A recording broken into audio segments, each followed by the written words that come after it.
you're minding your own business, you take your step back, you're working, that's first priority. I guess like my question also is like, did you ever think you would be back in this like full-time type of role? Because really, and would you have been if it wasn't for quarantine? Like, how does that call come? Like, you're minding your own business, you get a call, like, because listen, everyone was wondering, I think there was a time, like, especially in the beginning of quarantine, for each show, people went down and they're like, how could any of these shows ever come back? And then you hear like the idea of like quarantine house, as I call it. And you're like, oh, well, this is brilliant. Like, this is how Summer House could go on. So what, you just got a call one day and they're like, hey, this might work for you? Yeah, honestly, yeah. And would I be interested? And I said, hell yes. And I don't want the term like double life to come off a wrong way, but it really is because you weren't able to see the other side of me that is the majority of my day to day. And now with this opportunity, that call came and I was like, absolutely. I think that now more than ever, it would just be a great opportunity to show people more of who I am. The majority of the time, what I spend my time doing would be great, just because there are people out there like me who like have to sit in front of a laptop now every single day from 9 to 5 or 6 o'clock.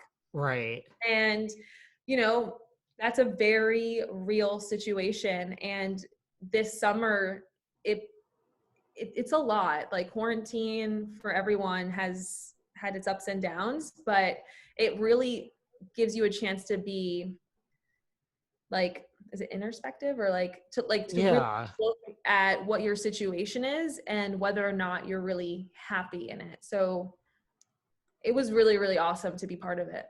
I think so. Like in the beginning, I think that's why a lot of people just mentally had a problem. I mean, they're still having a problem, but I think especially in the beginning, other than the fact that we just didn't know what was going on in the world, I Right. think, well, first of all, everyone's money was bet. I just want to tell you, I have a whole bunch of friends. They all bet against me. They're like, because I mean, I was out like 7 nights a week, but I'm like, okay, there's a global pandemic. I know how to like follow the rules.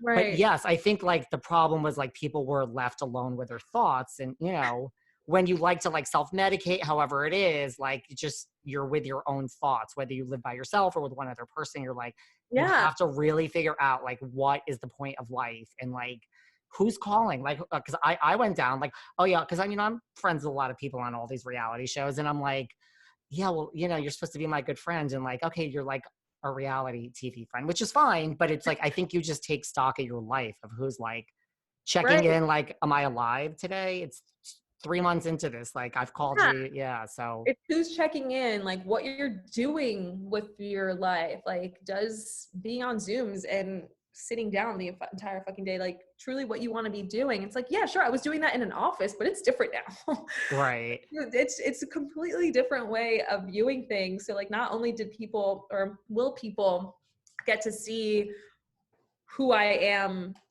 more so this summer, they get to see, the real results of a pandemic on someone like myself. That's good.